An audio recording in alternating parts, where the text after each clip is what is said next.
This movie was originally issued in Italian, but on the basis of inscriptions and comments, coming almost all over Europe, I took the decision to release an English version, dedicated to those who would like to appreciate it.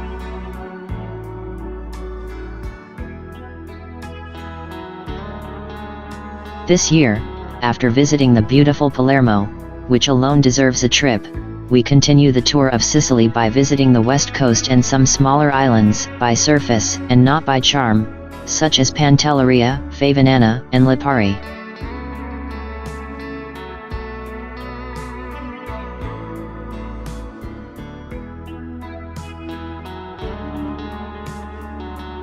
Late September, early October is the ideal season to visit Sicily.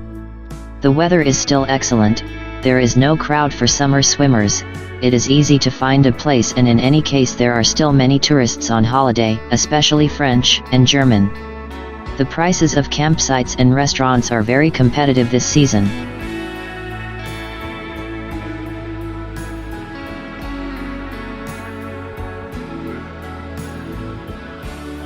Then the places are indescribably beautiful, each different from the other and such as to make us promise another future visit next year.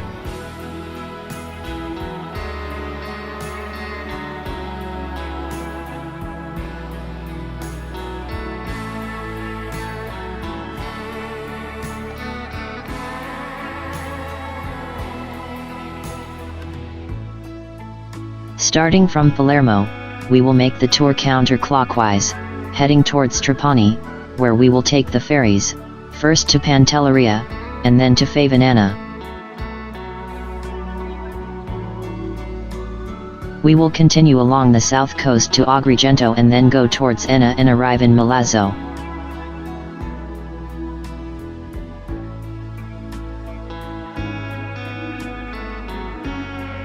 Here we will take another ferry to the island of Lipari. Finally route to Cefalù and then Palermo again, where we will embark on the ferry of Grandi Navi Veloci to comfortably return to Genoa.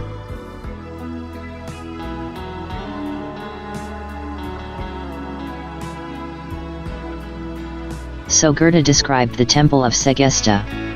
The position of the temple is surprising, at the top of a wide and long valley, at the top of an isolated hill and yet surrounded by cliffs, it dominates a vast perspective of lands.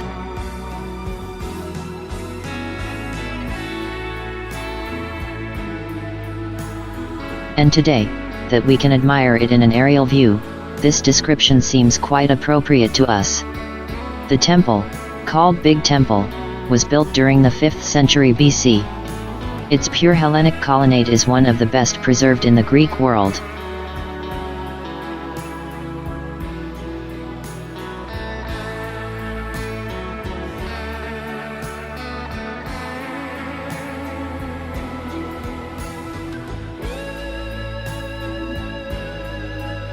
Not far away are the ruins, now perfectly restored, of the Greek theatre, dating back to the 3rd century BC. It differs from the typical structure of Greek theatres because the cavea does not rest directly on the rock but was specially built and is supported by retaining walls.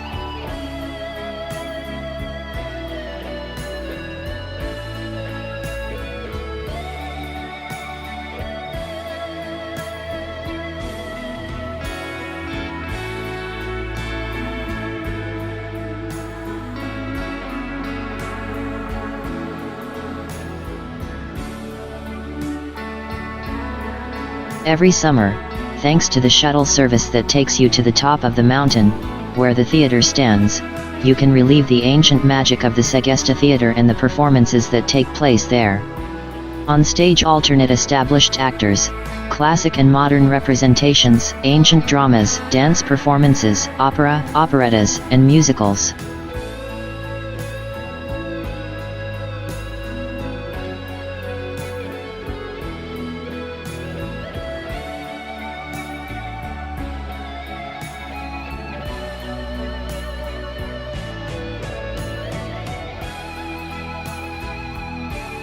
Left Segesta, we reach Trapani.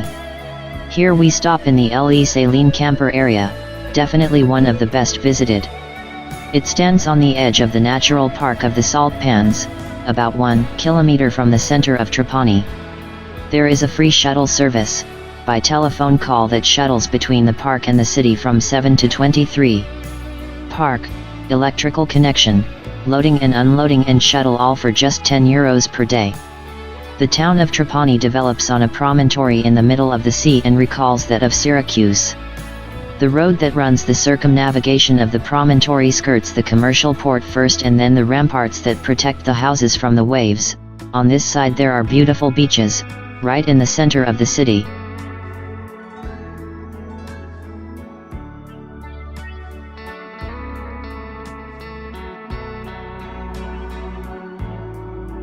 The main pedestrian street passes the center of the strip of land and reaches the extreme western tip.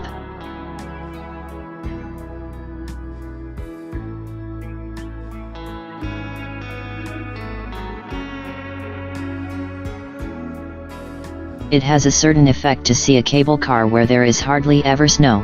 This recently built plant connects Trapani with the wonderful medieval village of Aris, which rises on the mountain south of the city.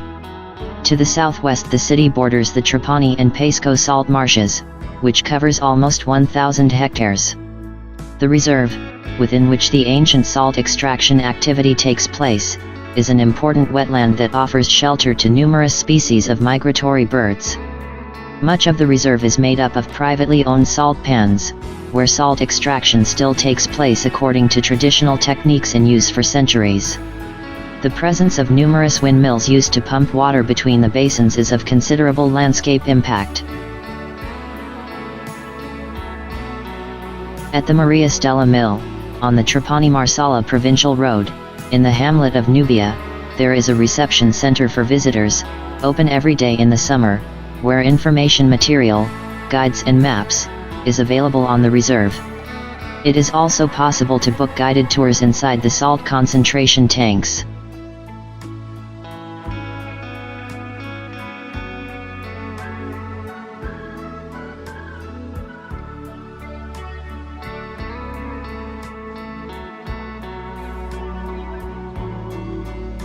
Leaving the camper in the Le Saline de Trapani area, we leave for the Pantelleria.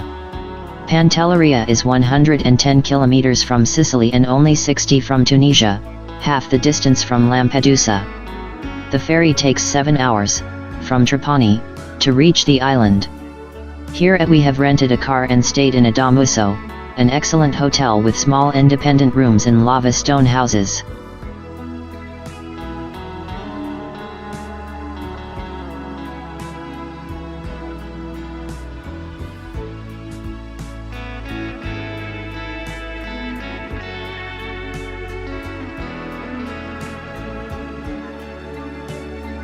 The Pantelleria territory is of volcanic origin. What today is a corner of paradise, 200,000 years ago did not exist and was generated by a large underwater volcano, which from a depth of over 2,000 meters, managed to reach the surface of the sea, venting its immense strength by accumulating ash, lava, and lapilli that formed this island.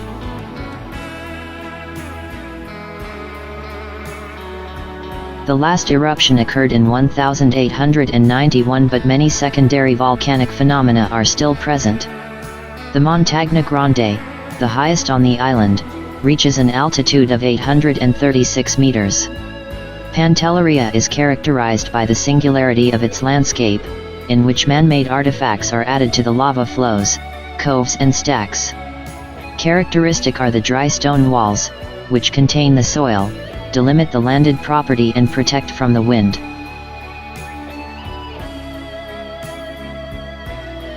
Another feature are the so-called Pantashi gardens, cylindrical constructions in dry lava stone with the function of protecting citrus fruits from the wind and guaranteeing the right supply of water to the plant, since the island is naturally devoid of it. Finally, the damuzi, rural buildings with thick dry walls, cubic, with white domed roofs and arched openings, ancestral examples of bioclimatic architecture, today reused as hotels or private villas. The climate is warm Mediterranean type but tempered by sea winds that blow impetuously in every season. The economy of the island, as well as tourism, is based on the cultivation of the famous Zabibo and sweet wines such as Pasito de Pantelleria. UNESCO has declared the agricultural practice of the cultivation of the sapling vine, typical of Pantelleria, a World Heritage Site. Fishing is scarcely practiced. There is a narrow but beautiful coastal road that makes the whole circumnavigation of the island with views of the coast and the breathtaking hinterland. We start the tour of the island, starting from the village of Pantelleria, the largest but very disappointing village as it was completely destroyed during the Second World War and rebuilt in the 60s. The coast is rocky, high, very jagged with sharp lava rocks unsuitable for seaside tourism. Almost everywhere it is impossible to go into the water without running the risk of injury. The first characteristic village we meet is Scori, perched on a promontory overlooking the sea. Nearby, in a cave by the sea, the presence of volcanic activity is noted. In these tanks, in fact, fresh water has a temperature of 30 degrees, but they are accessible only with perfectly calm sea.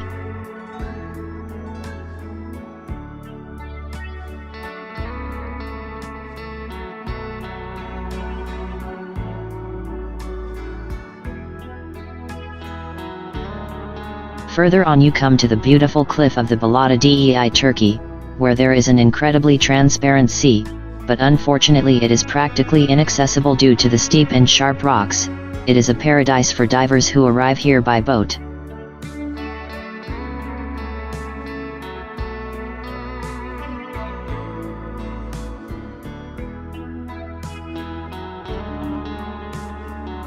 Then there are an infinite series of coves and cliffs, where the blue of the sky, the green blue of the sea, the black lava rocks and the green bushes of the capers alternate, creating landscapes of rareness. This landscape reminds us of Iceland, even if here the lava fields are more contained. However, the presence of green vegetation, completely absent in Iceland, makes these views unforgettable.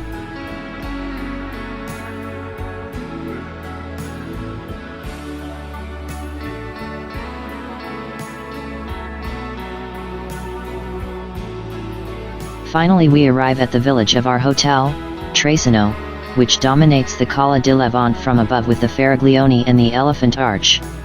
This bay is perhaps the most beautiful on the island, and in this season, without the crowd of tourists, it is truly spectacular. Punta Spadillo, where the Volcanological Museum is located, offers spectacular lava formations.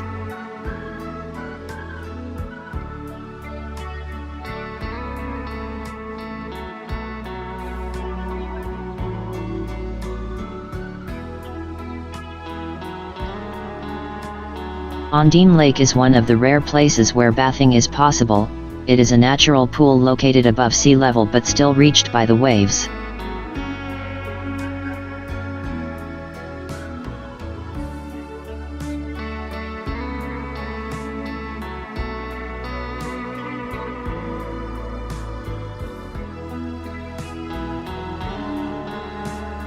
The last attraction is the Mirror Lake of Venus, a small lake of fresh water inside the island that occupies the ancient lava chamber of the volcano.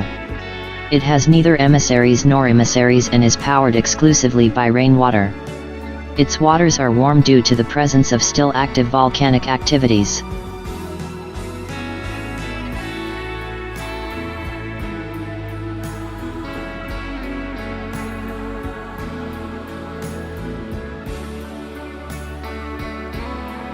Before leaving Pantelleria, we had to taste the island's specialty, the delicious Pantelleria kiss.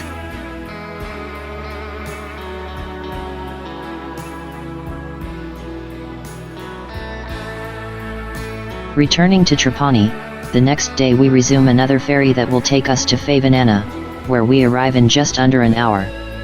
Contrary to the village of Pantelleria, the village of Favinana is truly enchanting.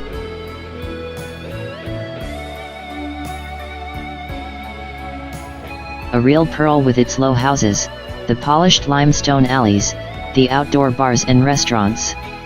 Tourists occupy the tables placed in the squares, stroll through the alleys and fill the shops.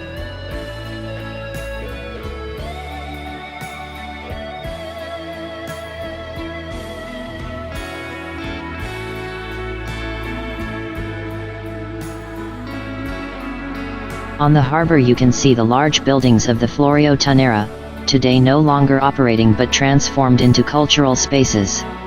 The animation of the continuous arrivals and departures of the hydrofoils completes this wonderful place, despite the already very advanced season. The island, west of the village of Favinana, is mountainous and, even, you need to go through a road tunnel to be able to reach the round cove and thin point. On the top of the mountain, there are still the remains of the fort of Santa Caterina, dating back to the 12th century, which was erected by Ruggiero II. It can only be reached on foot, along the old mule track.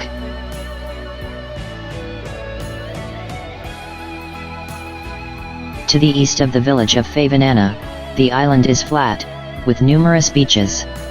Unfortunately, one of the most beautiful is disfigured by the presence of the unfinished buildings of a huge vaulter village, today partly bankrupt and abandoned.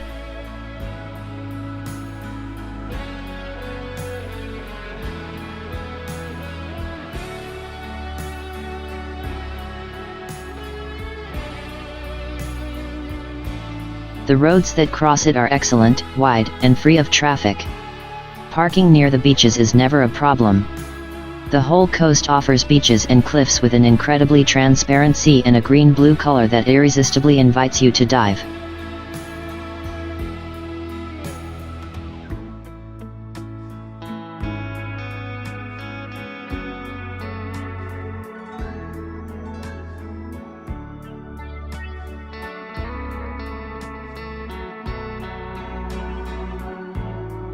The beaches, apart from a few small exceptions near the hotels, are all free. Indeed, I would say that the most beautiful bays are completely devoid of cabins, kiosks, and noisy bars.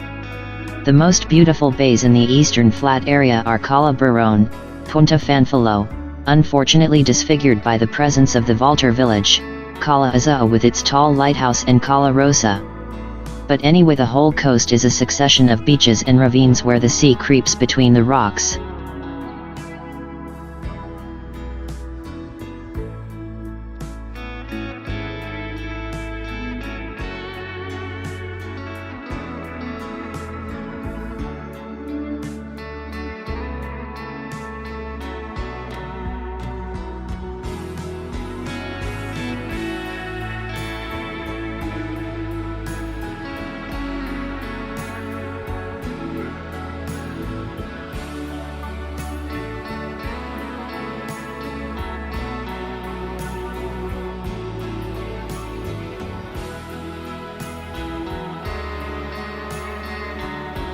Interesting is the presence of numerous rock quarries, now abandoned, located right on the shore and which make these stretches of coast even more special. The island that can be glimpsed in the distance is Levanzo, the most distant is Maritimo, all inhabited and connected to drills by hydrofoil. The island is striking for the beauty and transparency of its crystal clear water, always easily accessible and undisputed destination for lovers of the sun, sea, and beaches.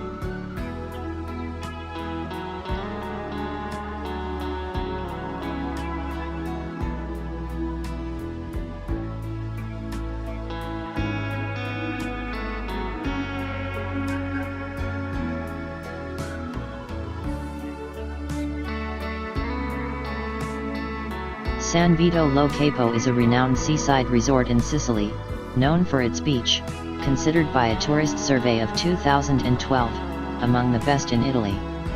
The blinding light of this place is striking, the reflection of the sun on the white of the houses, and on the golden sand. A blue sky that is unimaginable. The geometry of the town is very curious, a large square crossed by perpendicular streets, where getting around is simple. The long white sand beach also fascinates for its position, at the foot of the splendid promontory of Monte Monaco. Along its almost 3 kilometers, equipped beaches are interspersed, where you can rent sunbeds and umbrellas and stretches of free beach. Not far from the center there is the Tonnera del Secco, of which unfortunately little remains, dating back to 1411, and definitively abandoned in 1965, but its charm has remained intact.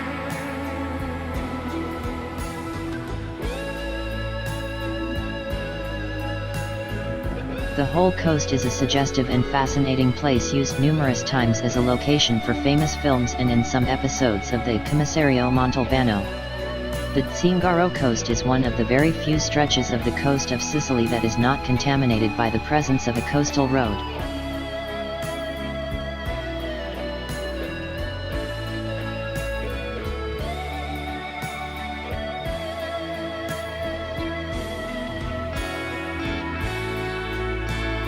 The Zingaro Nature Reserve has an area of 1,650 hectares, a coastal strip of about 7 kilometers, formed by a rocky limestone coast, interspersed with numerous coves and characterized by overhanging cliffs that from a maximum height of 913 meters of Monte Speziale lead quickly to the sea. The coves, all pebbles, seen from the sea have the appearance of niches hollowed out on the side of the rocky walls of the coast and which take the name of Cala della Capriria, Cala dello Zingaro, Cala Beretta, Cala Marinella, Cala Torre dell'Uso.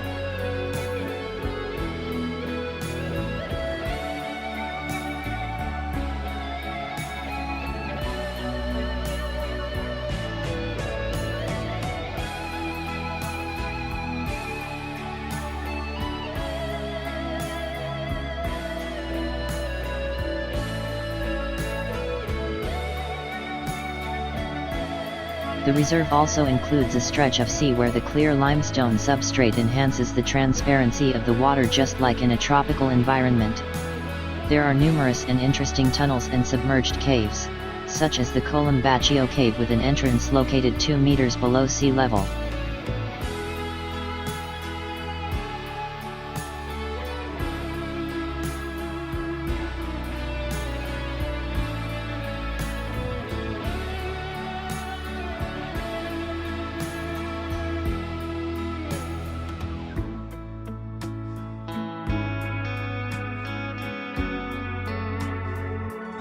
There are many paths that allow you to visit the reserve. Coastal, this is the main path, the most popular with visitors. It runs for about 7 kilometers and connects the southern entrance of Scapello to the northern one of San Vito lo Capo. It lasts about 2 hours, one way.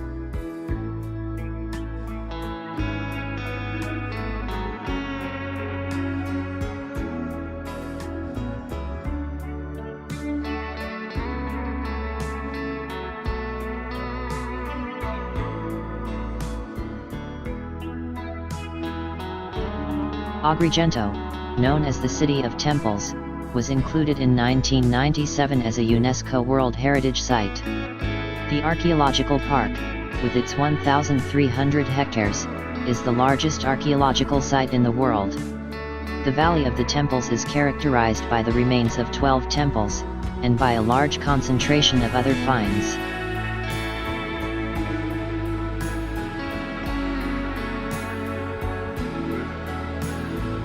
The most imposing and best preserved temples are the Temple of Concord, that of Juno, Hercules, and Zeus. In the 90s, the Valley of the Temples was affected by cases of building illegality. I remember the invasive presence of houses, cages and stalls. In 2015 the prosecutor of Agrigento ordered to execute the demolition sentences issued since 1992. After the intervention of the bulldozers, the area appears to be a clean site, protected and free from construction and abusive activities. The city of Agrigento, which seen from the valley, appears disfigured by 60s buildings and by the road bridge that connects it to Porto Empedocle, hides in its historic center palaces, streets, and very interesting views that revalue it compared to the first bad impression.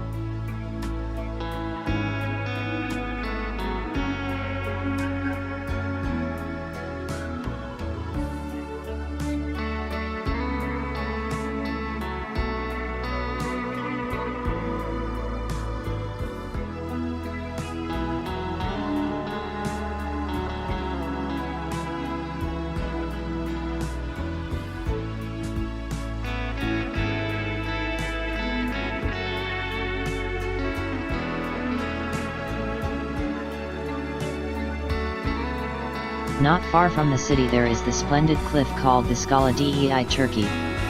La Scala is a rocky wall that rises sheer above the sea along the coast of Real Monte.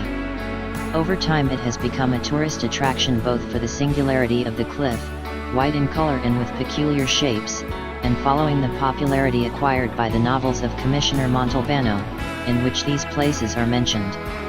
La Scala consists of marl, a calcareous and clayey sedimentary rock with a characteristic pure white color. This singular-looking cliff rises between two fine sandy beaches.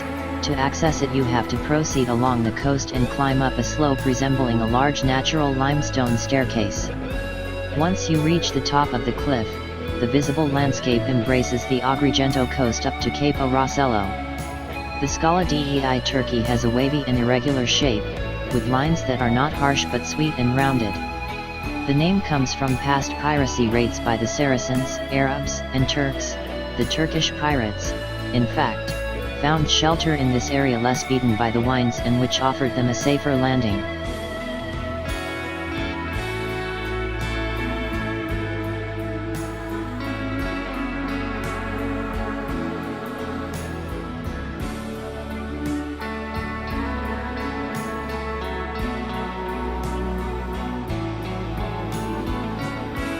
Enna, called Castrogiovanni until 1927, is also known for being the highest provincial capital in Europe, due to the altitude of the town which reaches 992 meters at the Castello di Lombardia.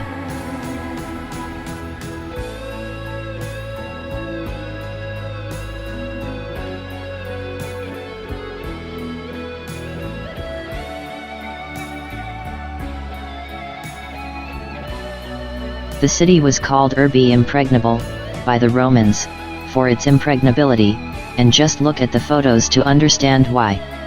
But it is also called Belvedere di Sicilia, for the panoramic views from here in the various directions. Enna offers an aspect of Sicily different from the usual one: mountains, deep valleys, cultivated fields, and the absence of the sea even on the horizon. Enna preserves the castle, the Rocca di Serra and the Duomo.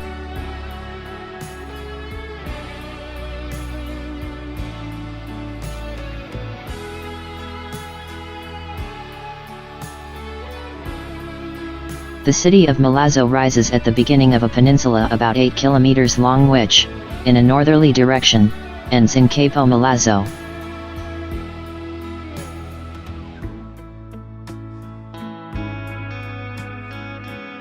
To the west of the promontory is the Riviera di Ponente, overlooking the Gulf of Patti with a long orange sand beach. To the east, the Gulf of Milazzo with the city and the commercial port. On the south side, a wide plain develops where the new peripheral district was built, in which the building develops rapidly, with huge buildings that entail significant environmental degradation. Industrial settlements also arise here, including a large refinery.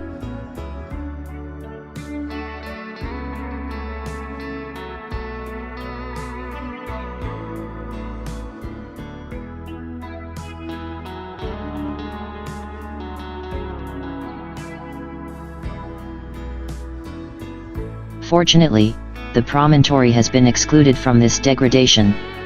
You can see it by going along the narrow road that crosses the whole promontory, ending in a square a few hundred meters from the tip. Continue on foot only.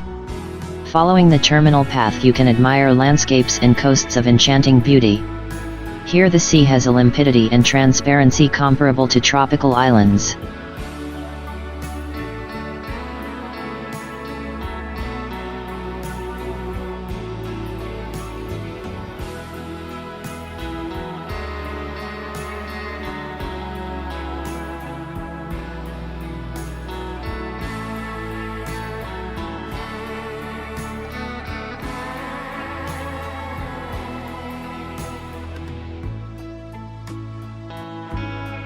The sanctuary of Tindari, located in a highly suggestive place, at the peak of an overhanging promontory. In ancient times, the city Acropolis once stood here. Today, the symbol of the sanctuary is the statue of the Black Madonna, all in cedar wood, probably arrived to Tindari from Africa. But even nature is capable of giving emotions to Tindari. Under the promontory there is a strip of sand that encloses several bodies of water. Under the action of the storms, the appearance of the beach, known as Marinello Beach, changes continuously.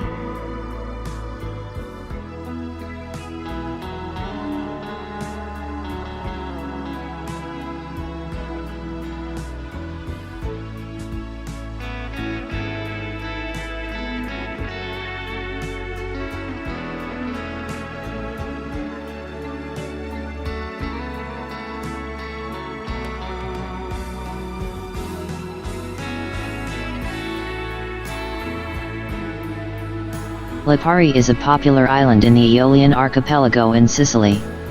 One of the things to do, when you arrive in Lipari, is to go around the island, to appreciate its size and suggestive beauty.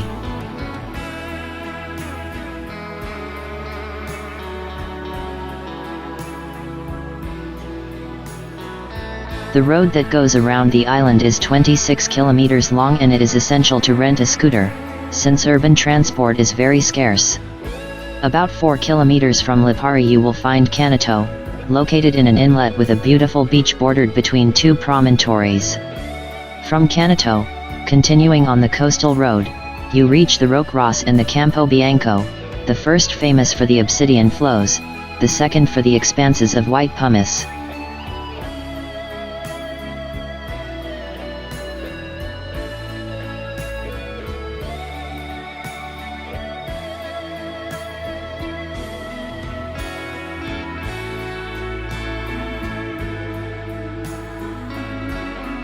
Continuing along the road that leads to Acqua Calda, you reach Porticello, with the mining mines of pumice and the remains of a pier, once used to load pumice on ships. Today, the extraction is suspended by a municipal ordinance.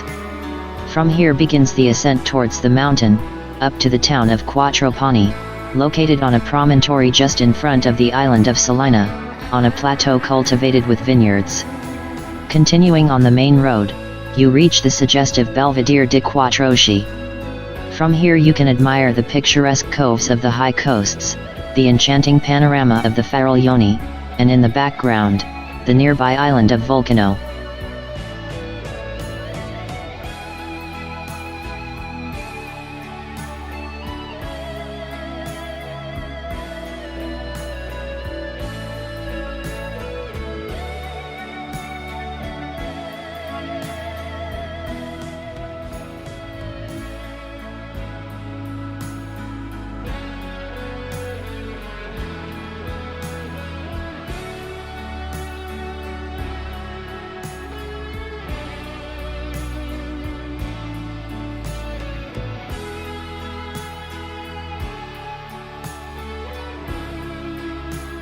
The main feature of Lipari are the wonderful panoramas and the views on the high and jagged coast.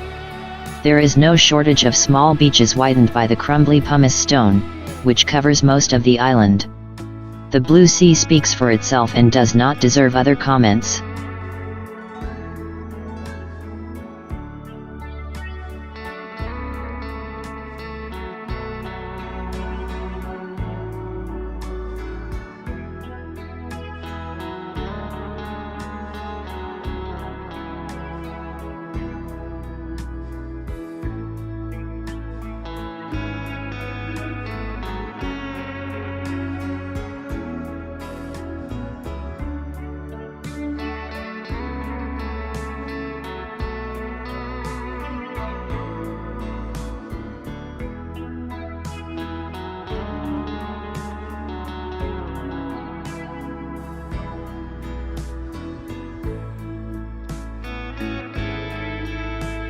Cefalù. It is located on the northern Sicilian coast, at the foot of a rocky promontory.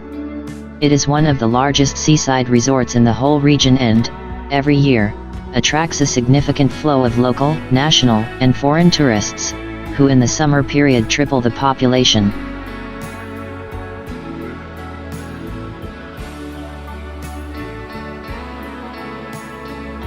The village stands out for its great artistic, cultural, and historical relevance, for the harmony of the urban fabric and livability. The town, in its medieval nucleus, is located under the fortress of Cefalù, which dominates it, and together with the Duomo, characterize its profile, so as to make the panorama typical and completely unmistakable. The historic center of Cefalù has a medieval layout characterized by narrow streets, paved with pebbles on the beach and with the limestone of the Rocca di Cefalù. In a street in the historic center there is the public wash house known as the Medieval Wash House. In 1991 the restoration works were completed and today it is possible to admire it as it had to appear in the Middle Ages. The most important monument in Cefalù is, without a shadow of a doubt, the Norman Cathedral. According to legend, the Cathedral of Cefalù was built following the vow made to the Most Holy Saviour by Roger II, who escaped a storm and landed on the beaches of the town. The real motivation, however, given its fortress character, seems rather political-military in nature.